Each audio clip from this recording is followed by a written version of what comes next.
भी है कि कलयुग में क्या होगा उत्तरकांड में, कि जाके नख और जटा विशाला सो तापस प्रसिद्ध कलिकाला। कलयुग में क्या होगा? तो तुलसीदास जी महाराज कहते हैं ये भाव कि जिनकी जटा विशाल हो वही तपस्वी माना जाएगा। और यही बात आदि जगत पुरुष शंकराचार्य जी चरपट पंचरिका स्तोत्र में करते हैं, उदर निमित्तम बहुकृत वेश। पेट भरने के लिए व्यक्ति तरह तरह का वेश बनाएंगे, उदर निमित्तम। और इसीलिए शंकराचार्य जी ने कहा कि भज गोविंदम, भज गोविंदम, गोविंदम भज मूढ़मते। जीवन की फिलॉसफी चरपट पंचरिका स्तोत्र में पूरा वेदांत है कि हमको जीवन में क्या करना है। वायु इनके पास से असंग रहना है, और संग करे तो अच्छे व्यक्तियों का संग करे कि जो हमें अच्छा मार्गदर्शन हो कोई भी क्षेत्र में। जिन कुपूत कुल उपजे संपत्ति धर्म नशा। फिर पृथ्वी वायु आकाश, दत्तात्रेय भगवान कहते हैं कि आकाश मेरा गुरु है। तो आकाश के पास से दत्तात्रेय भगवान ने क्या प्रेरणा दी? तो आकाश में बिजली होती है, बादल गरजते, बिजली होती है, बादल गरजते हैं, फिर भी आकाश को कुछ नहीं होता। तो आकाश के पास से दत्तात्रेय भगवान ने ये प्रेरणा ली कि जो कुछ होता है वह शरीर को होता है, आत्मा अमर है। मनुष्य का शरीर मरता है। हम शरीर से प्रेम नहीं करते, हम आत्मा से प्रेम करते हैं। आत्मा तो अमर है। आत्मा कैसा है? न जायते म्रियते वा कदाचित नायं भूत्वा भविता वानुभूयः अजो नित्यः शाश्वतोऽयं पुराण न हन्यते हन्यमाने शरीरे। तो आत्मा तो कभी जन्म नहीं लेता, वह तो कभी मरता नहीं है, वो नित्य है। और इसीलिए कहा है ब्रह्मानंद संत ने, ब्रह्मानंद जी का पद है कि जिनको नहीं है बोध तो गुरु ज्ञान क्या करे, निज रूप को जाना नहीं तो पुराण क्या करे। जिनको नहीं है बोध तो करके दया दयाल ने मानुष जन्म दिया, करके दया दयाल ने मानुष जन्म दिया। बंदान करे भजन तो भगवान क्या करे। जिनको नहीं है बोध तो गुरु ज्ञान क्या करे। तो जिनको बोध नहीं, हम अपने निज स्वरूप को भूल गए कि हम कौन हैं, हम भगवान का अंश हैं। तो आकाश के पास से दत्तात्रेय भगवान ने प्रेरणा ली कि व्यक्ति का शरीर मरता है, आत्मा अमर है और आत्मा शांति है। ये तो हमारा भाव है कि हम किसी सभा में जाते तो कहते हैं कि भगवान उनके आत्मा को शांति दे, और एक अर्थ ये भी है कि हमने जीते जी तो शांति नहीं लेने दी, एक विनोदी अर्थ है। तो आत्मा तो मुक्त है, शांत है, इनको शांति की जरूरत नहीं है। अजो नित्य, जगत का लय हो जाता है किंतु आत्मा का लय नहीं होता, वह नित्य है। अजो नित्य शाश्वतोयम पुराण, शाश्वत। तो आत्मा कैसा है? तो गीता जी के दूसरे अध्याय में कहा, नैनम छिंदन्ति शस्त्राणि नैनम दहति पावक। इनको शस्त्र मार नहीं सकता, ये अग्नि जला नहीं सकते। आज ऑपरेशन होता है तो ऑपरेशन में डॉक्टर सब कुछ दिखाते, पथरी भी दिखाते हैं कि कितने मिल की है, गांठ दिखाते हैं ये कितनी है, किंतु आत्मा कोई नहीं दिखा पाता। तो ये नित्य है। अजो नित्यो शाश्वतोयम पुराण। तो ये प्रेरणा आकाश के पास से दत्तात्रेय भगवान ने ग्रहण की। और आकाश का गुण है शब्द। जब मैं बोलता हूं, यदि आकाश न हो तो मेरा शब्द आप तक पहुंच नहीं पाता। तो हम अच्छा बोले, अच्छा सोचे, क्योंकि हम यदि अच्छा सोचेंगे तो हम ही हमारे मित्र हैं, नहीं तो हम ही हमारे शत्रु हैं। वो मराठी भाषा में भजन है एकनाथ जी का, उनके साहब बैठे, आपनी च प्रतिमा होती आपने च वेणी। ये गीता जी के श्लोक है। वो तरेदात्मनात्मानम आत्मानम अवसादयेत आत्मैव आत्मनो बंधुर आत्मैव रिपुरात्मनः। ये श्लोक का सीधा ट्रांसलेशन ये पद में कि हम ही हमारे शत्रु बनकर बैठे और हम ही हमारे मित्र बनकर बैठे। तो विपत्ति के समय में मैंने पहले बताया ना कि धीरज की परीक्षा होती है, रामायण में चौपाई। फिर धर्म की परीक्षा विपत्ति के समय में होती है कि हम अपना धर्म का त्याग न करें, स्वधर्म। तो हमारा सबसे बड़ा धर्म कौन सा है अभी? तो सबसे बड़ा यदि कोई धर्म हो तो मानव धर्म। तो यह हम न छोड़े। धीरज, धर्म, मित्र की परीक्षा भी विपत्ति के समय में होती। मित्र कैसा होना चाहिए? मित्र ऐसा कीजिए जो ढाल सरीखा होई, सुख में वो पीछे रहे और दुख में आगे हो। जिस तरह भद्रेश भाई और आदरणीय प्रकाश भाई जी, परेश भाई जी दोनों मित्र थे, ऐसे मित्र थे। तो मित्र की परीक्षा भी विपत्ति के समय में। एक प्रसंग है कि एक भाई अपने मित्र के पास गया और कहा कि भाई क्यों आए हैं आप? तो कहा कि भाई बेटी की शादी है और बेटी की शादी के लिए मुझे 50,000 रुपए की आवश्यकता है। मित्र ने 50,000 रुपए दे दिए कि ले जा और भी चाहिए तो बोल, कुछ काम है। तो कहा कि नहीं, बस कुछ काम नहीं। तो वो व्यक्ति गया, तो जाने के बाद जिन्होंने पैसा दिया था वो व्यक्ति रोने लगा, इतना आंसू आया।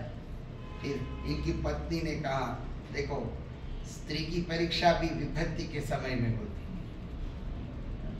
और घर में कहा स्त्री ने, हमारे पास सुविधा नहीं थी तो नहीं देना था, क्यों दिया? वो तो क्यारनी कहती थी।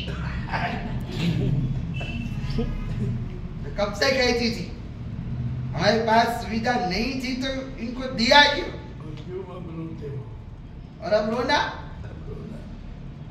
तो वो व्यक्ति ने जवाब अच्छा दिया, जवाब सुनने के कहा कि सुन, मेरे पास सुविधा तो थी, किंतु वो व्यक्ति मेरा मित्र है और मित्र होते हुए भी उनको पैसा मांगने के लिए मेरे घर आना पड़ा। मेरी फर्ज थी कि मैं उनके घर जाऊं, मैं जा नहीं सका। इनकी बात का दुख है। धीरज, धर्म, मित्र और नारी, आपतकाल परखते ही जाए। तो वायु और आकाश, आकाश से दत्तात्रेय भगवान ने ये प्रेरणा दी। पृथ्वी, वायु, आकाश, आपोग्नि, आप, आपका अर्थ होता है जल। तो जल के पास से दत्तात्रेय भगवान ने क्या सीखा? जल के पास से स्वच्छता का गुण ग्रहण किया कि पानी शुद्ध होना चाहिए, स्वच्छ होना चाहिए। हमारे मन में विचार वायु भी ज्यादा नहीं होना चाहिए। विचार भी हम कम करें ही नहीं, क्योंकि विचार से ही स्वप्न बनता। कुछ लोग कहते हैं ना कि आज तो बुरा स्वप्न आया, क्योंकि विचार ऐसा है, हमको पता नहीं चलता कि हमको कौन सा विचार है। हमारे मन में कितने ही विचारों का गोडाउन भरा हुआ है, और फिर कोई ना कोई स्वरूप में वह विचार निकलता है। तो हम अधिक सोचे तो अच्छा सोचे, अच्छा सोचे।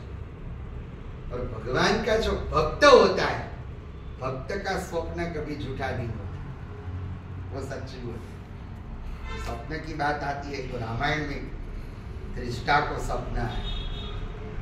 त्रिजटा नाम राक्षसी एका, राम चरण रति निपुण विवेका, सबने बोली सुनाई सी सपना, सीतई सेवी करौ हित अपना, सपने बानर लंका जारी, जातु धान सेना सब मारी।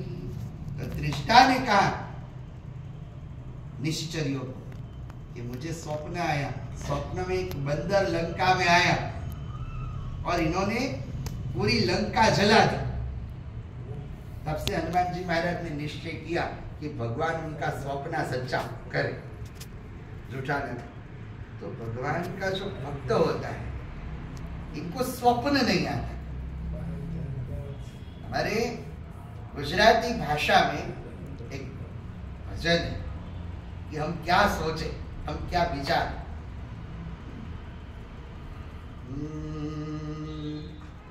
रात को हम सो जाए तो हम क्या सोचे कि हमारे स्वप्न में क्या है। मारा सपना आव्या हरी, मारा सपना आव्या हरी, मन बोलावी झुलावी वाली करी, मन बोलावी झुलावी वाली करी, मारा सपना आव्या हरी। मलकत मलकत सामे उभा, मारा मननी द्वारिका न सुवा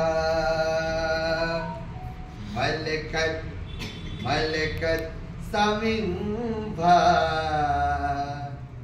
मारा मननी द्वारिका न सुवा हरि बोलिया मारा आंसू ने लूचा जरी हो मारा आंसू ने लूचा जरी मन बोलावी झुलावी वाली करी हो मारा सपना मा आव्या आंधण मुक्याता मैं करवा कंसार एमा मोरी दीधो में संसार आंधण करवाता मुक्या में कंसार एमा मोरी दीधो में संसार हरि बोलिया हरि बोलिया हरि बोलिया अरे बावरी हो हरि बोलिया अरे बावरी मन बोलावी झुलावी वाली करी मन बोलावी झुलावी वाली करी मारा सपना मा आव्या तो ये सोचे कि स्वप्न में भगवान है तो जल के पास से स्वच्छता का गुण दत्तात्रेय भगवान ने ग्रहण किया जल स्वच्छ भी होना चाहिए फिर जल का एक महत्व का गुण है कि जल सच तो होना चाहिए जल मधुर तो होना चाहिए किंतु पानी हल्का होना चाहिए तो हमारा स्वभाव भी ऐसा हो कि सबसे हम मिले जुले कोई व्यक्ति आए तो हम ये न सोचे कुछ लोग सोचते हैं कि इनके पास तो नहीं जा सकते तो विद्वान का स्वभाव अत्यंत सरल होना चाहिए हल्का होना चाहिए कि सब लोग इनसे मिल सके इनसे बातें कर सके छोटे से छोटे व्यक्ति को भी संतोष दे ऐसा सोच तो जगत में सुखी कौन है और जगत में दुखी कौन है दरिद्र कौन है ये प्रश्न उद्धव जी ने भगवान श्री कृष्ण को पूछा तो उत्तर देते हुए भगवान श्री कृष्ण ने कहा कि जिनके मन में संतोष है वह सुखी है और जिनके मन में असंतोष है वह दरिद्र है तो 9 प्रकार की भक्ति है इनमें 8वीं भक्ति है ये 8वीं जो था लाभ संतोषा स्वप्ने नहीं देखूं पर दोषा 8वीं भक्ति जितना मिले उतना संतोष हम किसी का दोष न देखें दोषों का दर्शन नहीं तो ये जो प्रेरणा है दत्तात्रेय भगवान ने जल के पास से ग्रहण की जलम आपोग्नि अग्नि मेरा गुरु तो अग्नि के पास से मैंने सीखा कि जो कुछ मिले वो प्रसादी के रूप में ग्रहण कर जो भी मिले और जैसा भी बने प्रभु का प्रसाद है हम घर में भोजन कर रहे हो तो ये भाव से भोजन करें कि अन्न ब्रह्मा जी का स्वरूप है और जो उनका रस है वो भगवान विष्णु का स्वरूप है और हम खाने वाले महादेव हैं, ऐसे भाव से हम करें। तो ये अग्नि के पास प्रेरणा है, अग्नि मेरा गुरु। तो पृथ्वी वायु आकाश आपोग्नि चंद्रमा रवि। चंद्रमा, चंद्र मेरा गुरु। और चंद्र के पास से दत्तात्रेय भगवान ने क्या प्रेरणा ली कि चंद्र शुक्ल पक्ष में बढ़ता है और कृष्ण पक्ष में क्षय होता है। तो व्यक्ति को अपनी कक्षा के अनुसार अपने क्षेत्र का विस्तार करना चाहिए, और जो व्यक्ति विस्तार करता है वही व्यक्ति अपने जीवन में कुछ प्राप्त कर सकता है। और विस्तार भी करे और समय आए तो वो क्षेत्र को उनसे निवृत्ति भी ले ले। भगवान कृष्ण ने सिखाया, देखो भगवान कृष्ण ने द्वारका का विस्तार किया, द्वारका की रचना की। द्वारका सोने की थी, किंतु सोने की द्वारका होते हुए भी भगवान कृष्ण अनासक्त रहे। कोई भी चीज पर आसक्ति मत रखो, ये भगवान कृष्ण सिखाते। और भगवान कृष्ण ने एक संदेश ये भी दिया कि भले ही हम द्वारका सोना की बनाए, सोने की द्वारका हो भले ही, किंतु सुदामा के लिए द्वार खुले रखना, ये भगवान का संदेश। तो कोई भी चीज हम बनाए इनमें अनासक्त रहे, विस्तार भी करे और फिर समय आए तो हम ये चीज से निवृत्ति भी ले ले। गुजराती भाषा में केवुं है तो विस्तार पण करे ने माणस संकेली ले, रिटायरमेंट समय आवे એટલે संकेली, समय आवे रिटायरमेंट, निवृत्ति, धीरे धीरे प्रवृत्ति में से निवृत्ति और अच्छे काम करे। निवृत्त होकर फिर बैठना ये निवृत्ति नहीं, कि गुजराती भाषा में कहे तो ओटला परिषद करना, ये निवृत्ति। निवृत्ति हो और अच्छे काम में हम प्रवृत्त, अच्छे काम में प्रवृत्त। जैसे हमारे अच्छे काम क्या है, जैसे हमारे भद्रेश भाई निवृत्त हुए, किंतु निवृत्त होते हुए भी वो इतने प्रवृत्त हुए कि उनकी प्रवृत्ति से ही ये हरिद्वार का शिवालय महादेव जी का हम देख रहे हैं, उनकी ये प्रवृत्ति थी। तो निवृत्ति मानी एकदम निवृत्त नहीं, किंतु हम अच्छे काम में, जो व्यक्ति को जो रस हो, जो रुचि हो। महिम्न स्तोत्र में श्री महिम्न में कहा कि रुचि नाम वैचित रुजुकुटिल नाम प्रतिष्ठ। महिम्न स्तोत्र एक बार जब समय मिलेगा तो महिम्न स्तोत्र पर भी हम चिंतन करेंगे, इनके एक एक श्लोक पर अर्थ। तो मैं मूल विषय पर आऊं कि चंद्रमा, इनके पास से ये प्रेरणा है। समय है तो समय का उपयोग व्यक्ति को करना चाहिए, कर्तव्यनिष्ठ बनना चाहिए, और फिर कुछ उम्र आए तो निवृत्ति लेकर अच्छे कामों में वो प्रवृत्त हो। फिर सूर्य मेरा गुरु है, आपोग्नि चंद्रमा रवि।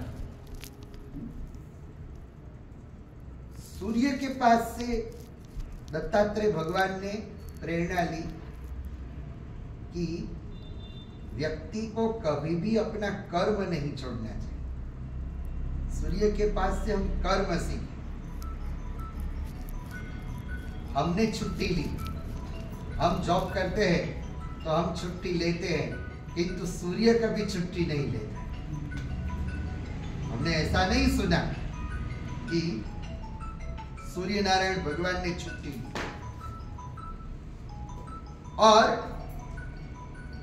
यदि सूर्य नारायण भगवान छुट्टी लेगा, वो रजा पर उतर जाएगा, वो रजा पर उतरेंगे, सूर्य नारायण भगवान छुट्टी लेंगे, तो विज्ञान भी कहता है कि 8 सेकंड में सृष्टि का लय हो जाए। इसीलिए सूर्य आत्मा जगतस्थ सुखश्च, सूर्य नारायण भगवान ये जगत के आत्मा है। और गीता जी का ज्ञान यदि किसी ने चरितार्थ किया हो तो वह सूर्य नारायण भगवान ने किया। इसीलिए गीता जी के 4थे अध्याय में भगवान ने क्या कहा? श्री भगवान उवाच इमं विवस्वते योगं प्रोक्तवानहमव्ययम् विवस्वान् मनवे प्रादः मनु इक्ष्वाकवे ब्रवीत् एवं परंपरा जातः इमं राजर्षयो विदुः कालेन इह महता योगो नष्टः परं तप। भगवान ने कहा इमं विवस्वते योगम्, सबसे पहले मैंने यदि किसी को ज्ञान दिया हो तो वह सूर्य को दिया, और गीता जी के उपदेश को यदि किसी ने चरितार्थ किया है तो सूर्य नारायण भगवान ने। सूर्य नारायण भगवान ने तो किया, किंतु सूर्यवंशी राजाओं ने चरितार्थ किया। ये भी प्रसंग है, जैसे रघु महाराज है, किन किन महाराजों को मैं याद। तो देखो भगवान श्री कृष्ण थे चंद्रवंशी, गीता कहने वाला भी चंद्रवंशी था और गीता सुनने वाला भी चंद्रवंशी था, फिर भी सूर्यवंश की भगवान ने प्रशंसा की। तो कहने का भाव क्या है कि हमको सीखना चाहिए। मैंने पहले कहा ना कि हर एक व्यक्तियों के पास कुछ ना कुछ सीखना है, ये भगवान कृष्ण बताते हैं। तो सूर्य नारायण भगवान ये सच्चे कर्म योगी, तो सूर्य मेरा गुरु है। फिर दत्तात्रेय भगवान कहते हैं कि अजगर मेरा गुरु है, और अजगर के पास से मैंने संतोष का गुण ग्रहण किया कि जीवन में सबसे बड़ा यदि कोई धन हो तो वह संतोष है। और देखो देव हम किनको कहे और महादेव किनको कहे, देव की भी व्याख्या है और महादेव जी की भी व्याख्या है पुराण। हम समुद्र मंथन की कथा जानते हैं, इस सागर का मंथन हुआ, इनमें अमृत निकला, तो देवों ने अमृत पान किया। अमृत पान करते हुए भी, अमृत मिलते हुए भी देवों को संतोष नहीं, और महादेव जी को विष मिला और फिर भी उनको संतोष। और विष भी कैसा? देवों ने घर जाकर विष पिलाया। कोई व्यक्ति तुम्हारे घरे आवे, घरे आई तमने आવું करे, घर गए और विष पिलाए, तो महादेव जी ने विष को अपने कंठ में रखा। तो महादेव जी का कंठ नील वर्ण का हुआ, तो किसी ने शिव जी को पूछा कि आपका कंठ नील वर्ण का क्यों हुआ? तो महादेव जी ने क्या कहा कि मैं गले में सर्प को लगाता हूं ना, इसीलिए मेरा कंठ ये हुआ। इतना हुआ फिर भी गुजराती भाषा में केवुं तो देवोनु ढांक्યું है, वो महादेव है। इनके पास से हम सीखे कि घर में कोई भी घटना हो तो घर की बात घर में ही रहे, बाहर न जाए। ये शिव जी के पास से सीखने जैसे कि हम कैसे मैनेजमेंट करें। आज कुछ होता है घर में संघर्ष, तो बार बात पहले पहुंच जाती है कि हमारे घर में तो ये है, हमारे घर में तो ये है। घर में जो कुछ हो, महाभारत में प्रसंग है कि पांडव वन में गए। पांडवों को 12 वर्ष का वनवास हुआ। वन में गए तो प्रसंग बहुत लंबा है, किंतु मैं संक्षिप्त में कहूं कि ये कौरव इन्होंने घोष यात्रा का आयोजन किया पांडवों को परेशान करने के लिए। और फिर कौरव वन में आए और दुर्योधन का गंधर्व के साथ युद्ध हुआ। तो उस समय गंधर्व ने क्या किया, चित्ररथ गंधर्व ने सब कौरवों को परास्त कर दिया। जो कर्ण, दुर्योधन उनको मित्र मानता था, वो कर्ण भी भाग गया, कृपाचार्य भी भाग गए, सब भाग गए और गंधर्व ने दुर्योधन को पकड़ लिया। फिर कुरुवंश की स्त्रियां सब युधिष्ठिर जी के पास आई। गुप्तचर युधिष्ठिर जी के पास आया कि भी आपके भाई दुर्योधन को कैद करके गंधर्व ले गए। तो भीम बहुत खुश हुआ कि अच्छा हुआ, हमको मारना नहीं पड़ेगा, अब काम सरल हो गया। किंतु धर्मराज ने कहा, भीम ऐसा मत सोचो, तुम गंधर्व लोक में जाओ और दुर्योधन को मुक्त करके ले आओ। चाहे जितना वो बुरा हो, किंतु अंत में वो हमारा भाई है। हम घर में रहे, धर्मराज युधिष्ठिर जी ने कहा कि हम घर में हो तो हम ये सोचे कि ये 100 भाई है और हम 5 है, अलग अलग है। किंतु हम बाहर रहे तो बाहर हम ये सोचे कि हम 105 है। वयम 500। તમે ઘરમાં રહો તો પછી ભેદભાવ રાખો કે ભાઈ આ કૌરવો છે કે અમે પાંડવો છીએ, આ 100 છે, આ 5 છે। किंतु जब बाहर रहे तो हम ये सोचे कि वयम 500, આપણે 105 છીએ। चाहे पूछो, छुड़ा कर ले आओ। हमारी घर में जो बात है, घर की बात घर में ही रहनी चाहिए, बाहर न जाए। तो कितना अच्छा मैनेजमेंट महाभारत में सिखाया है। महाभारत में कितना अच्छा प्रसंग है कि हम परिवार में कैसे रह सकते हैं।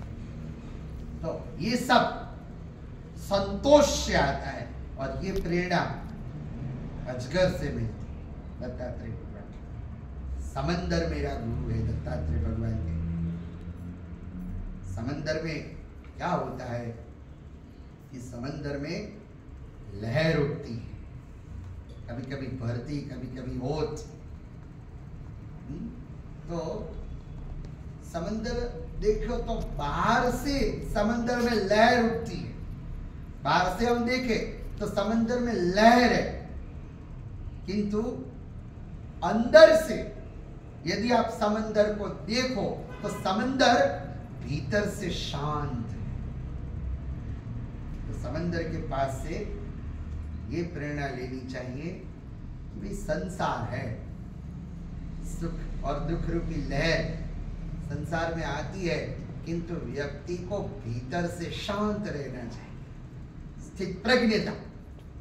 दुखेशु उद्विग्न मनः, जो गीता जी में बात बताई है, वो समंदर से दत्तात्रेय भगवान ने प्रेरणा ली। दत्तात्रेय भगवान ने कहा कि पतंगा मेरा गुरु है। पतंगे के पास मैंने ये प्रेरणा ली कि रूप में नहीं फंसना चाहिए। स्वरूप में फंसना हो तो भगवान के स्वरूप में अपना मन लगाओ। भगवान के स्वरूप में हम आसक्त हो। तो ये प्रेरणा दत्तात्रेय भगवान ने पतंगे के पास ली। फिर भमरे के पास से दत्तात्रेय भगवान ने प्रेरणा ली है कि रस में आसक्त नहीं होना,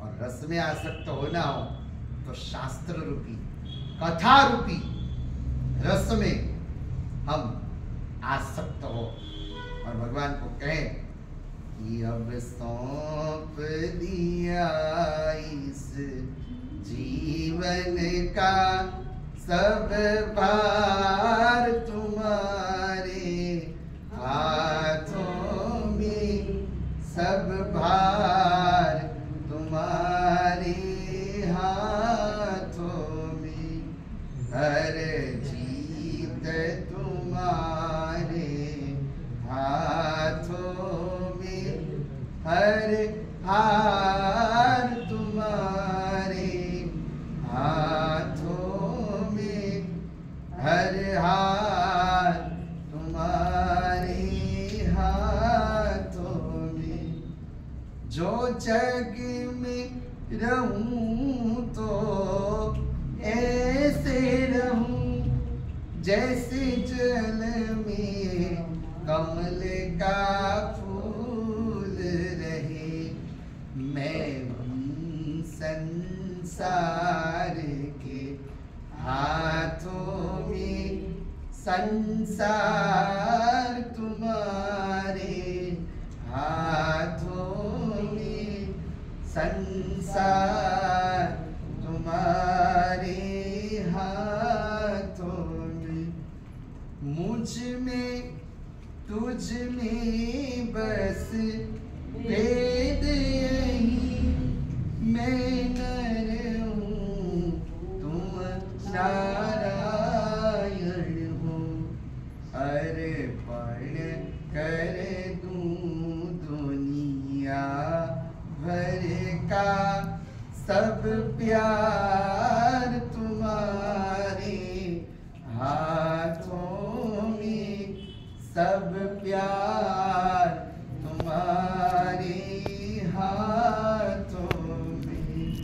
अब सौंप दिया इस जीवन का सब भार तुम्हारे हाथों में, सब भार तुम्हारे हाथों में। तो दत्तात्रेय भगवान ने ये भंवरे के पास से प्रेरणा ली। फिर दत्तात्रेय भगवान कहते हैं कि हाथी मेरा गुरु है, इनके पास से मैं सीखा कि स्पर्श में नहीं फंसना चाहिए। मछली मेरा गुरु है, मछली के पास से मैंने प्रेरणा ली कि गंध में आसक्त नहीं होना चाहिए। और रण के पास से प्रेरणा ली कि शब्द में न फंसे। ये तो सब मेरे गुरु हैं, किंतु दत्तात्रेय भगवान ने कहा कि पिंगला नाम की वारांगना ये मेरी गुरु है। वारांगना दिन और रात पुरुष का चिंतन करती है। वारांगना सोचती है कि शाम हो जाएगी, कोई पुरुष आएगा मुझे धन देगा। शाम हो गई, कोई पुरुष आया नहीं, तो वारांगना ने सोचा कि मैंने पुरुष का चिंतन किया, इससे तो अच्छा होता कि यदि मैं पुरुषोत्तम का चिंतन करती तो मेरी काया का कल्याण हो जाता। तो वारांगना के पास से दत्तात्रेय भगवान ने प्रेरणा ली कि आशा है ना वही दुख का कारण है। कोई भी वस्तु की हम अपेक्षा रखें और जब अपेक्षा हमारी आशा पूरी नहीं होती तो वह दुख का जन्म होता है। और नैरास्यम परमम सुखम, जिनको कोई अपेक्षा ही नहीं वह सुखी। फिर दत्तात्रेय भगवान ने कहा कि बाण बनाने वाला मेरा गुरु है, इनके पास से मैंने ये प्रेरणा ली कि एक लक्ष्य हम परमात्मा में रखें। हमारा लक्ष्य, हमारा केंद्र भगवान होना चाहिए। तो ये प्रेरणा बाण बनाने वाले से मैंने ग्रहण की। दत्तात्रेय भगवान ने कहा यदु को, ये यदु कुंवारी कन्या ये मेरी गुरु है, इनके पास से मैंने प्रेरणा ली कि एकांत में रहे। कपोतो जगर सिंधु मधुआ मधुकृत गज मधुआ हरिणो मीन। तो कपोत कबूतर मेरा गुरु है, और कबूतर इनकी कथा बताइए दत्तात्रेय भगवान कि एक शिकारी आया और शिकारी कबूतर के बच्चों को मारने के लिए गया, तो इनके पीछे कबूतर भी गए। मैं मेरे बेटे के बिना क्या करूंगा। तो आसक्ति ये दुख का कारण है। हम आसक्ति का त्याग करें।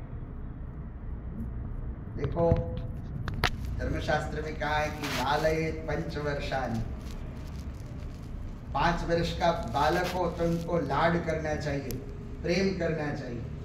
किंतु 10 वर्षाणि ताड़येत, 5 वर्ष से लेकर 16 वर्ष तक ये जो समय ऐसा है कि जो कोई गलती करे तो इनको ताड़न भी करना चाहिए, और 16 वर्ष की जब उम्र हो जाए तो इनको मित्र के जैसा इनके साथ व्यवहार। प्राप्ते तु 16 वर्षे पुत्र मित्र वधाच। तो हमारे पास कितना मैनेजमेंट है शास्त्र में। दत्तात्रेय भगवान ने ये सब बताया, और ये सब बताते हुए कहा कि ये तो सब मेरे गुरु है, किंतु शरीर मेरा गुरु। हम कोई भी ऐसा कष्ट न करे कि हमारे शरीर को कष्ट हो, कोई भी ऐसा काम न करे, क्योंकि शरीर है तो हम सब कुछ धर्म कर्म कर सकते हैं।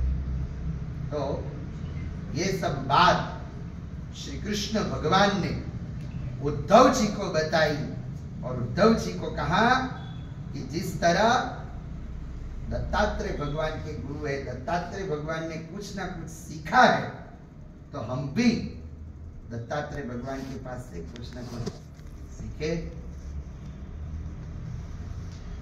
इन्हीं शब्दों के साथ आज बड़ी प्रसन्नता का ये भी विषय है कि श्रीमद् भागवत जी की 11 स्कंध और उद्धव जी का इनका संक्षिप्त दर्शन कराया। वैसे तो बहुत सारे विषय श्री कृष्ण भगवान ने उद्धव गीता में रखे, किंतु अवधूतोपाख्यान ये भागवत जी का विषय है।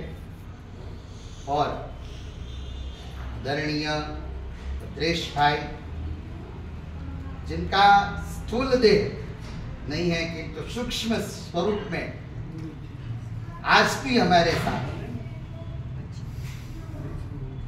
और जैसे पूजा होती है तो पूजा में ब्राह्मण आचमन कराते हैं, तो आचमन में ब्राह्मण कहते हैं केशवाय नमः, माधवाय नमः, नारायणाय नमः और गोविंदाय नमः। तो आज बेंगलोर में आए 4 चीज हमारी संपन्न हुई, जिसमें आदरणीय भद्रेश भाई का भाव था। तो पहला आचमन हुआ केशवाय नमः, इनके अंदर भाव था। हम आए और वो भाव की पुष्टि की आदरणीय गीता बहन जी, जुगल भाई, हमारे कमलेश भाई, भद्रेश भाई के भाई, और परलिका बहन, जुगल भाई, भाभी जी, अकुल शेठ जी, हमारे सदगुरु स्वरूप राजेंद्र भाई, पायल बहन, सब ने पूर्ति की। तो दूसरा आचमन हुआ नारायणाय नमः, और फिर तीसरा आचमन बेंगलोर आकर हम गए मैसूर, तो केशवाय नमः, नारायणाय नमः और माधवाय नमः। और चौथा आचमन कल पूरा हुआ, हम बेलूर जाके आए, गोविंदाय नमः। तो ये जो